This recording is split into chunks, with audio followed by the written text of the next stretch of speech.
What is going on, guys? It is Dylan the Machete here, and today we're speaking all about sparring, the importance of sparring, how to spar properly depending on what combat sport you're doing, how often you're fighting, and all that type of stuff. So, here at Bangtao Muay Thai and MMA, we spar pretty much 5 or 6 times a week, sometimes a little bit less, sometimes a little bit more. Sometimes we'll spar twice a day, sometimes we'll spar once a day. It really depends what the coaches want us doing. But if you're doing this and you're doing this the wrong way, you can cause head injuries to your partner, you can cause bad injuries, you can get your body battered up to where you can't train the next day. So if you're sparring multiple times a week, you got to do it smart. And that's what we're talking about in this video. So we're going to be going over 5 tips on how to spar correctly. Tip number 1, use sparring to practice your habits. So what do I mean by this? When you're in a fight and your heart rate is high and you're elevated and you got all this stress coming in you because you got people watching you and all this type of stuff, it creates a stressor that you don't get in the gym. Even if you got people watching you in the gym, you're padded up, you know you're safe, you're not trying to knock out your partner. In a fight, someone's trying to knock you out, someone's trying to hurt you, so you're going to rely on your habits a lot more. In the gym, this is where you need to practice your habits. So what do I mean by practice your habits in sparring? You got to make sure that your defense is on point when you're sparring. So practice things like checking kicks, practice things like catching and sweeping. If you are going to sweep though, don't dump someone on the head. Grab it and then you can either show the sweep, where you just get yourself in position and let their leg go, or place them down on the ground. Don't be the guy that grabs them and throws them on the ground and at it. You can also practice different guards. You can practice little things that you can do in the fight. If someone's coming at you and they're pressuring you, okay, how am I going to deal with a pressure fighter? If I'm fighting someone tall, okay, go back to my video about fighting taller opponents. Look how you can fight a taller opponent. So this is tip number 1, practice your habits for a fight in your sparring rounds.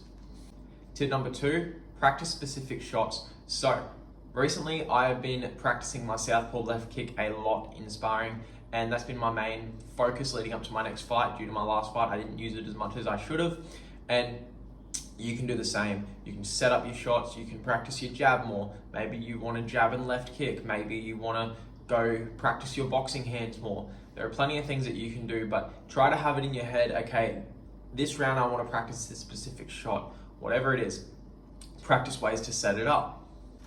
But just don't overcomplicate it. Don't make it so where you can't throw other shots, but use other shots to set up that shot, or use that shot to set up other shots. So for example, if you're practicing a left hook, you can jab, fake the jab, and then throw that left hook. Or you can throw that left hook and then go into a leg kick. So make sure you're mixing it up. You're not being predictable, but in the back of your head, you know what shots that you want to throw. Tip number 3, be controlled. So this comes with experience and learning how to throw power and how to not throw power. Number 1 thing I would say is when you're throwing punches, keep your hand open. So a lot of the time when I'm hitting the bag and I'm hitting someone in a fight, I got my fist closed as hard as I can, but my arm is very loose. But when you're sparring, you gotta have your hands open. That way when you're throwing your shots, you still got the speed behind it, but you're not hitting them with a brick at the end of these shots. So that's an easy way to bring the power down for your punches when you're sparring, but still get the speed in there. You can also, for your kicks, just don't throw your hip fully into it. So whenever I'm sparring, I don't turn my hip fully over. When I'm on the bag and pads, I turn my hip fully over. That's what's gonna give you that little bit of extra power at the end. And just doing this is gonna make your sparring partners a lot more thankful, and they're gonna wanna train with you more because they're not gonna see you as this guy that just goes hard all the time. So number 3, be controlled in your shots. Number 4, try things out. So obviously you've got your specific shots that you want to land, but sparring isn't about winning. Sparring is about trying things that you're going to work in a fight. So maybe try and throw some shots that you're not normally throwing. Maybe you think, okay, my back uppercut, I don't really throw it that much. Okay, well this round I'm going to try and throw my back uppercut more. Even if you don't land it, you're getting reps in. And if you don't land it, maybe ask your partner, what was I doing that made you see the rear uppercut coming? And they can give you little tips. Or maybe you can ask a higher level fighter in your gym, okay, why wasn't this uppercut landing? Or I have trouble throwing this, can you show me how you throw it? Or maybe you can just go on YouTube and search up some things about rear uppercuts landing and how to land your rear uppercut more. There are a lot of things that you can do to improve these shots. Learn these ways to get these shots better and then practice them in sparring. You can also practice some fancy shit. You can practice some spinning kicks. Obviously don't go heel to the head, don't be that guy. But maybe throw some spinning body kicks. Just try things out. Try little different setups. And if you decide that it's not going to work for you, then okay, throw it out the window. don't use it again. But maybe you'll throw a spinning kick to the liver and you realize, ooh, that shot really works for me. And then you go and you do it again and it lands and it lands. Maybe you miss a few times, but for the most part it lands. And then that's just something you've just added to your arsenal just through sparring and just through playing around. So maybe if someone's coming in at you, step off to the side, throw a kick. If someone's coming in at you, stay strong, be there with your guard, be there with your long guard. Different ways to practice your defense as well as your offense. So number 4, try things out. Number 5, hard spar occasionally, but not if you're fighting so often. So obviously in Muay Thai, we fight a lot more than the MMA fighters. So at Bangtao Muay Thai and MMA, we spar 4 to 5 times a week. One day we might do Muay Thai, one day we might do boxing, maybe one day we'll do 3 rounds boxing, 4 or 5 rounds Muay Thai, but it's all super light, it's all super controlled. That's how you got to do it, because Muay Thai fighters, we fight so often, but we're fighting Thai fighters that have had 100, 200, 300 fights. We need to get these rounds in the gym so our eyes are as good as their eyes, so we can see their shots, so we can set up things better. We need that experience in the gym, whereas the Thais, they already have that because they've been fighting since they're 5 years old. And obviously, because we're sparring so often, we're not sparring hard. You might get a round or so in every once in a while where someone goes a little bit hard on you and then you go back and forth, but it should never get to the point where someone is in danger of getting knocked out or you're throwing full power head kicks or anything like that. You should be focused and controlled. Now, when it comes to boxing and MMA, those guys aren't fighting as much, so they need the harder sparring. Like for example, at Bangtao Muay Thai and MMA, we do that for the Muay Thai, and in the MMA area, they're sparring twice a week and they're doing it hard. So it's not crazy hard to where people are getting knocked out left, front and center, but it's definitely harder than the Muay Thai sparring. But they're only doing it twice a week for that reason.